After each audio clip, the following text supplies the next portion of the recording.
शिवसेना पक्ष आणि चिन्हासंदर्भात सर्वोच्च न्यायालयामध्ये महत्त्वाची सुनावणी। आज पार पडलेल्या सुनावणीमध्ये ठाकरेंच्या गटाकडून वकील कपिल सिब्बल यांच्याकडून पुन्हा एकदा जोरदार युक्तिवाद।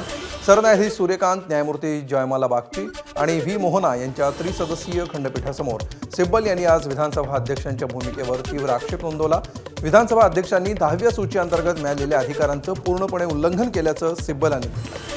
राजकीय पक्ष कोणाचा हे ठरवण्याचा अधिकार अध्यक्षांना नव्हता। त्यांनी केवळ विधिमंडळ पक्षाच्या वादाच्या आधारे निर्णय दिला, जो अत्यंत चुकीचा होता, असं सिब्बल यांनी कोर्टाला म्हटलं। ठाकरे गटाचे वकील सिब्बल यांनी युक्तिवाद करताना असं म्हटलं की या प्रकरणामध्ये पक्षाच्या घटनेच्या दोन वेगवेगळ्या प्रती अस्तित्वातच नव्हत्या। एकनाथ शिंदेंनी नवी घटना तयार केली नाही, 2018चीच घटना त्यांनी मानली। त्यामुळे दोन्ही गटांच्या संमतीनं जी घटना आयोगाकडे सादर करण्यात आली होती तीच अध्यक्षांनी विचारात घ्यायला हवी होती। 2018ची घटना ते मानत नाहीत, पण त्यावरच ते मंत्री झाले, असंही सिब्बल यांनी म्हटलं। सुनावणीनंतर ठाकरेंच्या शिवसेनेचे खासदार अरविंद सावंत यांनी माध्यमांसमोर येत प्रतिक्रिया दिली। 2018ची घटनाच माहिती नसताना अध्यक्षांनी निर्णय दिल्याचं सावंत यांनी म्हटलं।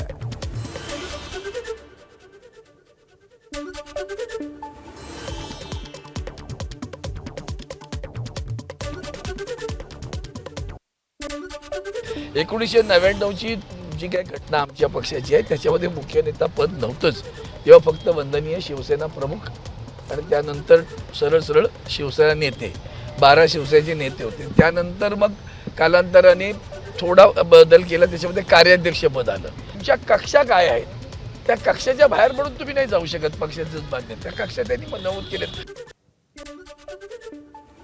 भाजपनं आपल्या संघटनेमध्ये मोठे फेरबदल केलेत। पक्षाचे राष्ट्रीय सरचिटणीस विनोद तावडे यांना उत्तर प्रदेशच्या राज्य प्रभारीपदाची महत्त्वाची जबाबदारी देण्यात आली आहे। कालच जाहीर झालेल्या नव्या राष्ट्रीय कार्यकारिणीनंतर तावडे यांची राजकीयदृष्ट्या सर्वात महत्त्वाच्या मानल्या जाणाऱ्या उत्तर प्रदेशचे प्रभारी म्हणून नियुक्ती झाली आहे। आगामी 2027च्या विधानसभा निवडणुकीच्या पार्श्वभूमीवर ही नियुक्ती अत्यंत महत्त्वाची मानली जाते।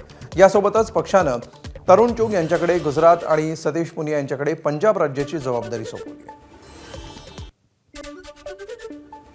राज्य सरकारनं महाराष्ट्र शासन कार्यपद्धती नियम 2026 अधिसूचित करत मुख्यमंत्री देवेंद्र फडणवीस यांना नवे कायदेशीर अधिकार दिले। नव्या नियमांनुसार सार्वजनिक हिताच्या कोणत्याही बाबतीत मुख्यमंत्री आता कोणत्याही मंत्र्यानं घेतलेला निर्णय बदलू शकतील। प्रशासकीय पातळीवर मुख्यमंत्र्यांना मिळालेल्या या महत्त्वाच्या अधिकारामुळे आगामी काळामध्ये महायुती सरकारमधील कोणत्याही मंत्र्याचा निर्णय फिरवला गेला तर त्याचे काय पडसाद उमटतात हे पाहणं महत्त्वाचं ठरणार आहे। रायगडच्या पालकमंत्रीपदाची घोषणा झाल्यावर नवनिर्वाचित पालकमंत्री भरत गोगावलेंनी मुख्यमंत्री देवेंद्र फडणवीस आणि उपमुख्यमंत्री एकनाथ शिंदे यांची भेट घेतली। पालकमंत्रीपदी नियुक्ती झाल्यावर भरत गोगावले यांची प्रतिक्रिया समोर आली आहे। 2.25 वर्ष यासाठी वाट बघितली, थोडा उशीर झाला पण हवं ते मिळालं, अशी प्रतिक्रिया गोगावलेंनी दिली आहे। तर अनिकेत तटकरेंना आमदारकी मिळाली, त्याच दिवशी वाद संपल्याचं गोगावलेंनी म्हटलं आहे।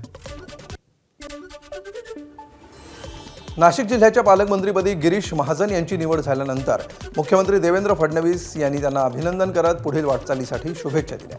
यावर गिरीश महाजन यांनी मुख्यमंत्र्यांचे आभार मानले। नाशिक जिल्ह्याच्या विकासासाठी आता नव्या जबाबदारीसह काम करण्याची संधी मिळाल्याचंही त्यांनी म्हटलं।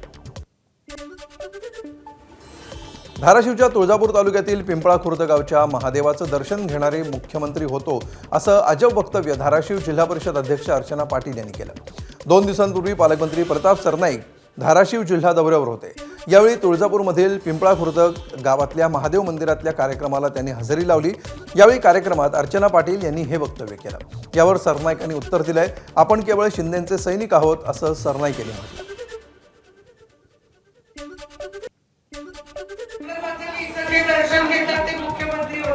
दर्शन घेतल्यानंतर तुम्ही पण मुख्यमंत्री व्हावे अशी इच्छा व्यक्त केली? नाही, मी बघा धाराशिव जिल्ह्याचा पालकमंत्री झालो म्हणजे मी मुख्यमंत्री आणि मी आयुष्यामध्ये समाधान व्यक्त करतो।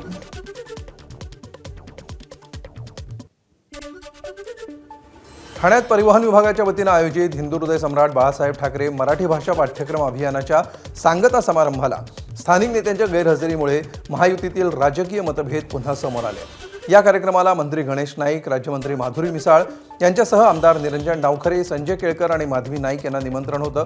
मात्र निमंत्रण पत्रिकेमध्ये नाव असून सुद्धा कोणीही उपस्थित राहिलं नाही। अमराठी रिक्षा चालकांना मराठीचं प्रशिक्षण देऊन प्रमाणपत्र देण्याच्या या उपक्रमाच्या कार्यक्रमाला प्रमुख नेत्यांच्या अनुपस्थितीमुळे राजकीय वर्तुळात चर्चांना उधाण आलं। दरम्यान बैठकीसाठी मुंबईत असल्यामुळे ठाण्याच्या कार्यक्रमाला उपस्थित नव्हतो अशी प्रतिक्रिया भाजप आमदार निरंजन डावखरेंनी दिली आहे. तसंच महायुतीमधील सगळे पक्ष एकत्र असल्याचंही त्यांनी यावेळी म्हटलं. मी आणि माधवीताई आम्ही दोघंही प्रदेशामध्ये जी अध्यक्षांबरोबरची चव्हाण साहेबांबरोबर सरचिटणीसांची बैठक आहे ते पक्षाचे जे कामं असतात त्याच्या नियोजनाच्या दृष्टिकोनाने त्या बैठकीमध्ये आम्ही मुंबईला होतो. पण याच्यामध्ये गैरसमज असण्याचं काही खरं कारण नाही आहे.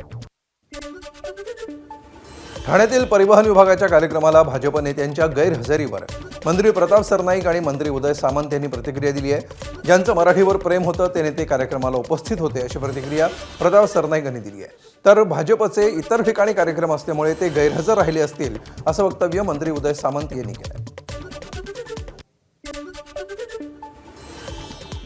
मराठीवर प्रेम असणारी सगळी मंडळी आज ह्या कार्यक्रमाला होती. ज्यांचं मराठीवर प्रेम जास्त असेल म्हणून कदाचित ते दुसरीकडे मराठीचे अभ्यास वर्ग घेत असतील. मी त्यांना शुभेच्छा देतो.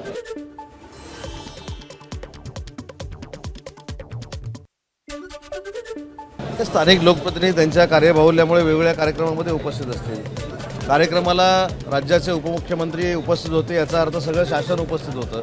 पण हा उपक्रम कितपत यशस्वी होईल ही शंका होती. परंतु याचं सगळं श्रेय हे सरनाईक साहेबांना जातं, आमचे ढवळ सर आहेत त्यांना जातं, मधु मंगेश कर्णिक साहेबांना जातं आणि सगळ्या साहित्यिकांना जातं.